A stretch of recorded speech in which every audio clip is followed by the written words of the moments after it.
Money Talks. Money Talk. Money Talks. Money Talks.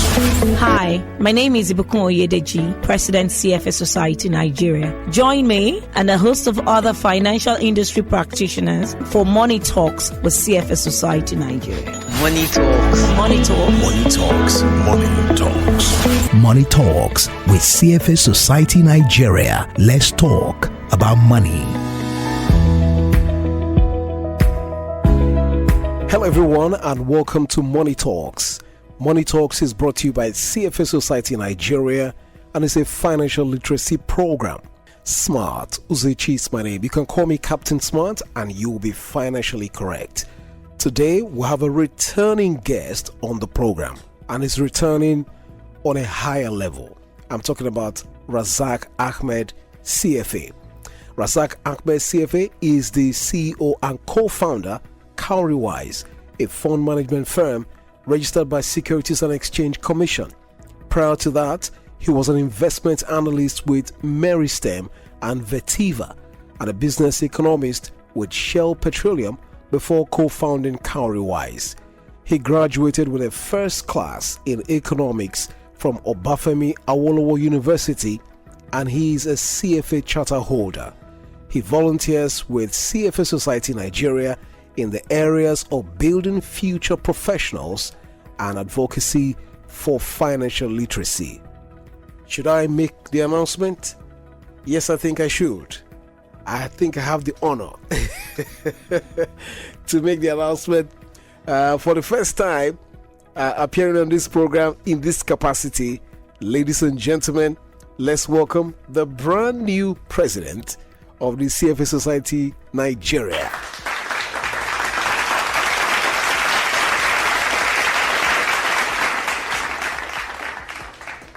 Mr. Razaq Ahmed, CFA. Mr. President, you're welcome to the program. Thank you, Captain Smart. I actually want to be financially correct. Yeah. Thank you for having me. It's so good to have you. And congratulations on your election as the president of the CFA Society here in Nigeria. We appreciate you and it's good to have you. So our studio has turned presidential this evening. So let's get quickly into it. We're going to be talking about something very, very, broad this evening, and let's start from here. As the fourth president of the CFA Society Nigeria and the chair of the seventh board, can you just help us to highlight what the public should look out for in terms of the vision and mission of this board? Because president after president, CFA Society Nigeria, it's just impeccable. Yeah, thank you, Smart. And it's my pleasure to be here in this capacity. I feel it's a great honor to be here on behalf of the board and on behalf of every single member of CFA Society Nigeria. Well, in terms of the vision and mission of the board and the current administration, I wouldn't say it is materially different from what the CFA Society Nigeria stands for. It's a going concern. The vision and mission is quite straightforward in terms of promoting higher standard of ethics in the investment management industry, and more importantly, building investment professionals that are globally aware in order to deepen the market. However, there is a catch to that with this current administration. While the vision remains the same, I think what we're interested in more, what we'll be doing more this time around, is how to scale that vision multiple folds, how to scale the impact multiple folds. The previous presidents have done remarkably well in terms of building the foundation upon which we'll build multiple stories. Skyscrapers, right? Yeah. So I think that's the direction we're looking at. So the foundation is strong. We just need to build on it multiple folds. And we've seen sparks of that in terms of the impact that society can create or the society can make. Not just in terms of the impact on the industry, but also in terms of the impact on the lives of people generally, who are now investment professionals with clear career paths. The profession, the certification provides that opportunity, especially for young people.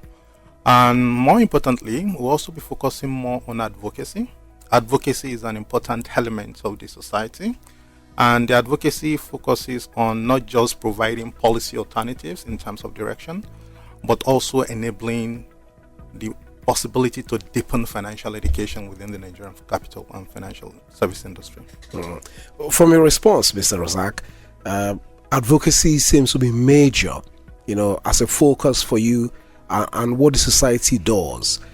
Can you now try to enunciate further some of your plans around advocacy in our present market? Yeah, I think we can split that into two categories largely. One is advocacy around established areas in the industry where there is a possibility for policy alternatives to be well documented and for more or less like advisory role. And that focuses on the possibility to deepen the market and to make the market a lot more competitive and transparent as well. Capital market structure promotes the possibility of transparency because the financial market is built on trust. And when there is trust, you are able to attract investors, especially retail investors. And that is where the second function of advocacy comes in. How do we educate the retail investors such that they understand what they are investing in, they understand the basic financial instruments and how that relates to their life, to their money, and how do we build trust with the retail investor? And this is particularly interesting in the Nigerian market today. Of course, the financial market is growing, but we need a lot more participation from the retail investor. The numbers should be reading millions, not the current thousands that we have. Yeah. Right. So we have a lot of work to do, and the work is not just on the table of the CFA Society Nigeria alone. It's a work that we all have to do collectively.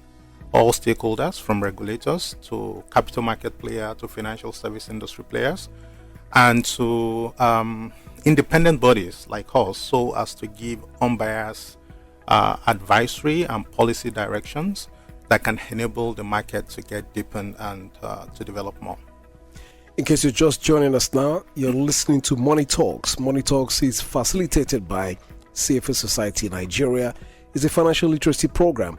We have the brand new president, the fourth president of the CFA Society here in Nigeria, Mr. Razaq Ahmed, CFA, talking to us about vision and the mission of the society as he has taken office going forward. You can be part of the conversation by calling us on the telephone number 0707 218 6998. Congratulations are in order for the new president here. 0707 218 6998. You can also call 0705 161 7536. There's also 0802 685 7134. Or send us messages on WhatsApp 0817 313 6193. That's 0817 313 6193, including a voice note you want to seek for clarification about the CFA Society Nigeria or any of the advocacy programs. You want to know how to become a part of the body. You can also call us on those lines we have mentioned. So, Mr. Razaq, I'm particularly interested in the work your society does, especially with universities. So I would like to ask you, when administrations change, policy can also change. Yeah. I want to ask you, in what ways do you want to improve? Because you have talked about building on the foundations of your predecessors. So in what way do you want to improve what your society currently does in that regard? Okay, so the programs that CF Society Nigeria handles with the university community is a very strategic one. And it's strategic in the sense that it perfectly mirrors the need to invest efforts in areas that are relevant, especially when it comes to the demographic structure of the country. Nigeria is has a very young population, right? And the best way to build talent pipeline for the industry, for the financial service industry, is to go back to the university, where students can easily be exposed to what the CFA program stands for, and to expose them to the opportunities that the CFA program provides. And these opportunities are not just opportunities that are local in nature. I'm talking about global opportunities. Of course, they will play an important role in developing the local market, but it's always important to build competence that is globally relevant. And that is the way we can become globally competitive. So right now, we are currently in about 26 universities in the country. And there are multiple programs that are currently ongoing across the 26 universities, like the CFA Institute Research Challenge that encourages students to, mimic investment analysts, and they do thorough jobs when it comes to analyzing companies. And we also have Ethics Challenge, which is a program designed to foster to inculcate ethical practices in young students very early on. And then there's a third one which is currently ongoing, which is investment clubs. And these programs are programs aimed at institutionalizing the presence of CFA program in Nigerian university. So how are we taking this forward? We're taking this forward by expanding the reach of the program. So we're looking at minimum of about 50, then to 100. And what that simply means is that it speaks to the objective I mentioned earlier about scaling the impact. There's already a template that works, so you don't have to change it. What you have to do is to scale it because it's already delivering results. If you can scale it 10 times, 20 times, then that's where the impact really is. So that's the first one. Then the second item we're looking at is the possibility of affiliating some Nigerian universities to the CFA Institute. Currently, there are more than 800 universities in the world that are affiliated with the CFA Institute. It gives recognition. It also deepens the curriculum to make them relevant, especially when it comes to ethics. Ethics is an important topic, more so in this part of the world. So if you can embed ethics as part of the university curriculum that students go through, it builds their personality, it builds their character when they come to the market. So that is what the university affiliation program does. And we're trying to see how we can make the first universities in West Africa to be affiliated to the CFA Institute come from Nigeria. We're on the verge of that. And it will be a major milestone if we're able to enroll multiple Nigerian universities to be associated with, to be affiliated to CFA Institute. So that's one other strategic objective that we're looking at. It improves the profile of Nigerian university and profile of Nigerian educational system. It makes them globally competitive, and it provides that platform for students to start thinking global right from their university days. So these are just some of the examples of how we're thinking of what we're thinking in terms of scaling the impact of our relationship with universities in Nigeria. Wow, very, very impressive there. But there's a challenge, Razaq, and this challenge is that in some quarters there's this perception that CFA charter is elitist in nature. They say it's it's for the upper class. Do I look elitist? It's for the upper class. It's for a niche of person. It's not. If some say in some quarters that it's not even a Nigerian designation, and as such, the society is also foreign. What's your reaction to that? I'm Nigerian, full-blooded Nigerian. And most of us, almost all of us, are full-blooded Nigerians. So, well, to be serious, I wouldn't put it that way. I think that's the perspective. I wouldn't put it that way. I would say the CFA designation is a global certification, right? I won't say it is elitist. I'll say it is a globally recognized certification that provides you more or less like a global passport to be relevant anywhere in the world, from New York to London to Singapore to anywhere in the world. The certification is the same. So the same exam that Nigerians write is the same exam that Chinese write, that Canadians write, that Americans write. So I think we should look at it from the prism of us being globally competitive and relevant rather than being elitist. And that's the angle I look at it from.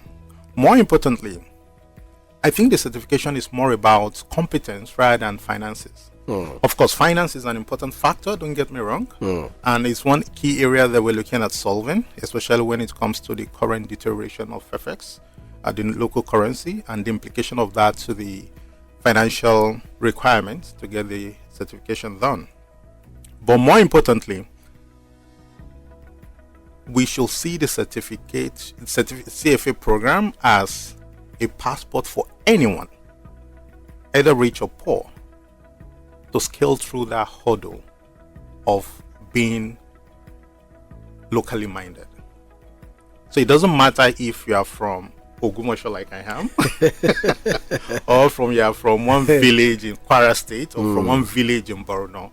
Once you have the certificate, you have the same standing as the guy sitting in New York. Wow. And that's the way we should look at it, from not the fact that it is elitist in nature.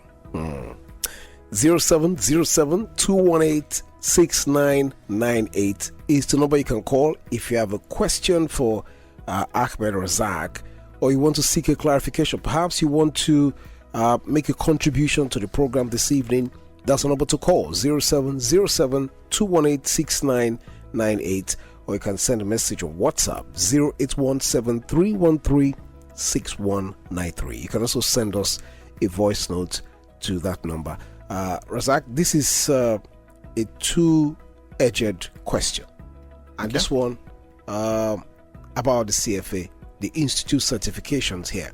How are they beneficial to professionals? You've talked about how it's a global passport. So how are they beneficial to professionals, employers, and the industry on the one hand, and on the other hand, the cost is USD designated, and we're here in Nigeria. Given our exchange rate issues and other FX challenges, how do you think many people who are interested, how do you think they can manage this in becoming CFA charter holders? How can they achieve these dreams despite these things that look like hurdles? I mean, if I think one USD today, I think about 1,600, 1,700 now. Yeah, you're right. Okay, there are multiple questions in that, so let me pick them one after the other.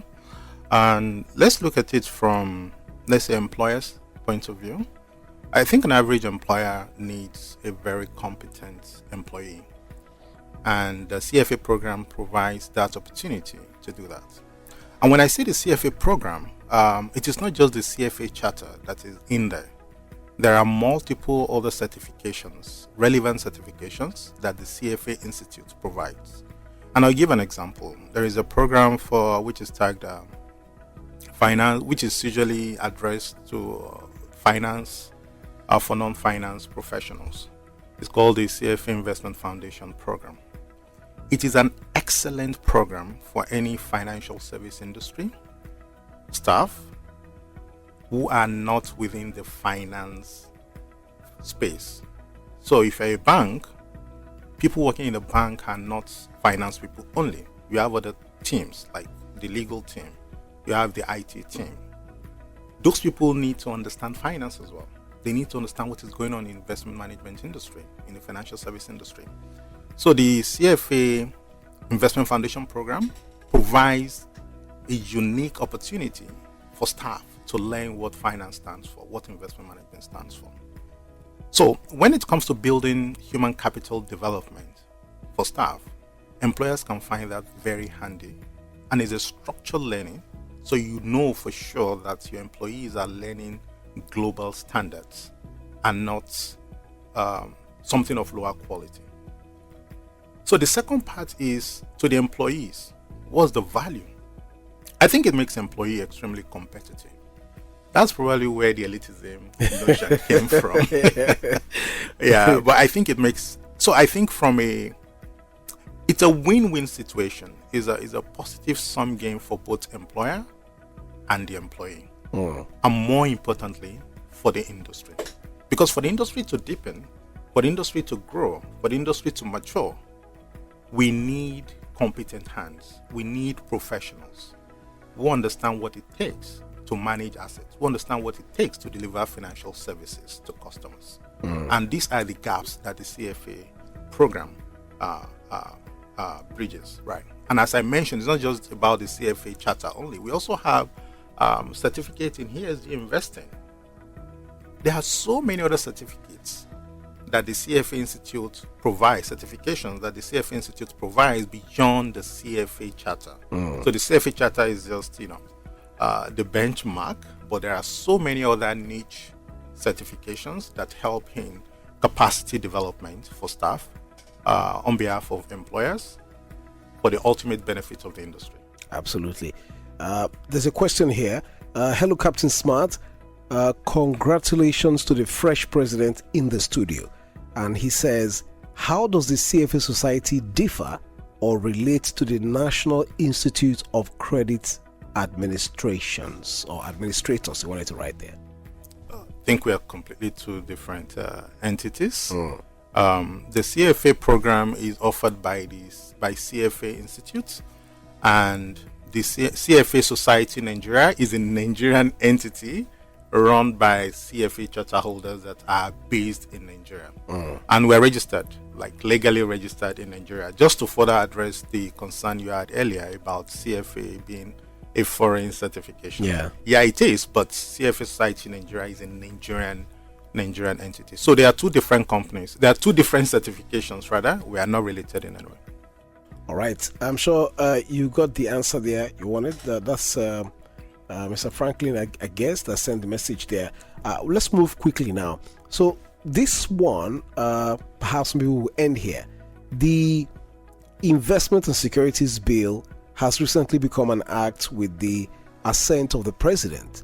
So what is the position of your society on this act, looking at it from the point of the impact on the investment industry? Yeah. Okay, I think there's a question I didn't answer earlier with respect to USD and how expensive the certification is. I think it's a reality we all have to face. In terms of USD, on USD basis, the cost of the certification hasn't changed materially. What has changed is the FX conversion, right, which has made the certification costs like multiple folds. What we're looking at from CFA Society Nigeria's standpoint is to promote the possibility of increasing the number of scholarships that people have access to in order to reduce the financial burden that they have. We're also looking at the possibility of encouraging more employers to help take responsibility for sponsoring their employees to take on the CFA program. Because at the end of the day, it's about capacity building. It's about human capital development for the employees, which the employers will also benefit from. But it's a long shot, and we're trying to give it a good attempt from both hands. Now, back to the Investment and Security Act that was recently passed. I think there are a lot of provisions that are quite important for the development of the Nigerian capital market. But I'll focus on one or two of them, which I think are extremely relevant to what is currently happening in the financial markets. And that is the sweeping power that the Commission now has when it comes to prosecuting those who are behind Ponzi scheme. Okay. Financial education is something that is extremely important. But that notwithstanding, I think there should be strong deterrence towards those who want to take advantage of unsuspecting public, and defraud them. So the recently passed act empowers the Securities and Exchange Commission to prosecute the promoters of Ponzi schemes, right? And we're seeing that, for example, what recently happened with CBEX. It's very unfortunate that we have significantly large number of people doing that. And it's also quite unfortunate that they existed for so long before being unraveled. Or until they defrauded Nigerians. Well, I think the fraud started from day one. That's the truth, because if you're starting out a Ponzi scheme, the fraud is not happening at the end of the Ponzi scheme. The intent to commit fraud is from day one. If you're managing funds for people and you're not registered with the Securities and Exchange Commission, you're not doing what is expected of capital market players, and you're interfacing with retail investors, promising returns that are not in any way possible, definitely the intent is fraud, right? So I think that to me is an important element that can enable the commission to perform some sweeping function when it comes to cleaning the capital markets, cleaning the capital market of fraudulent players. But of course, there are other provisions of the Act that centers around clarity with respect to investing in crypto, commodities, and so on and so forth. But to me, I think the most important, which I've emphasized, is the sweeping power of the Commission to prosecute promoters of Ponzi scheme. It is extremely important for the development of the capital markets in Nigeria. As a follow-up to the question asked by Franklin earlier, so if somebody wants to be a part of the CFA Society Nigeria, how do they begin their journey? It's pretty straightforward. You can either start as an undergrad or you start while you've started working. So the exam has 3 levels, level 1, level 2, and level 3. Well, if you're lucky, you can finish the levels in 18 months. But the average time it takes to finish it is between 3 to 5 years on the average. 3 to 5 years. Yeah, but Wow. if you're lucky, you can finish everything in 18 months. You can write multiple levels have been written multiple times a year now. In the past, Nigerians used to travel to Ghana to write it. Then we had centers in Nigeria, but now most of it are now virtual, so you can do it virtually. And that has actually encouraged a lot of people to consider it. Of course, there is a cost element that is ballooning significantly. But overall, to write the exam, just register, pass level 1, pass level 2, level 3, and that's it. And then after passing, of course, you need minimum number of years of experience working in the capital market or financial service industry or relevant industry before you can then be awarded the charter. It is that simple. Wow. And I've seen people with pure science backgrounds coming. So it's not restricted to... No. So, in fact, we have doctors, we have engineers. It doesn't matter what your background is, you can write the exam, which is what I mentioned earlier. It's global, the same exam, the same questions. So whatever your background is, you can write it. I have doctor friends who are charter holders. I have engineer friends who are charter holders today. And interestingly, they find it somewhat easier to do. Wow. Because there are a lot of calculations in there. No wonder. You're talking from the background of a first-class graduate of economics, so you can understand that. All right. Unfortunately, that's what we're going to draw the curtains today. Mr. Razaq Ahmed, CFA, is the CEO and co-founder of Cowrywise and is now the 4th president of the CFA Society Nigeria. Thank you very much for your time on the radio this evening. Well, I've enjoyed it as always. Thank you, Captain. Thanks so much for coming. We hope that this advocacy and financial literacy is also going to be part of your agenda as a president. Definitely, we're not pulling the rug. Not yet. All right. We'll see you again next time. Till then, keep making finance a force for good. Thank you for joining us on this episode of Money Talks, hosted by the CFA Society Nigeria. Stay connected with us on Instagram, Facebook, LinkedIn, X, and YouTube at CFA Society Nigeria. Follow us for more financial insight and update. Keep a date with us next time.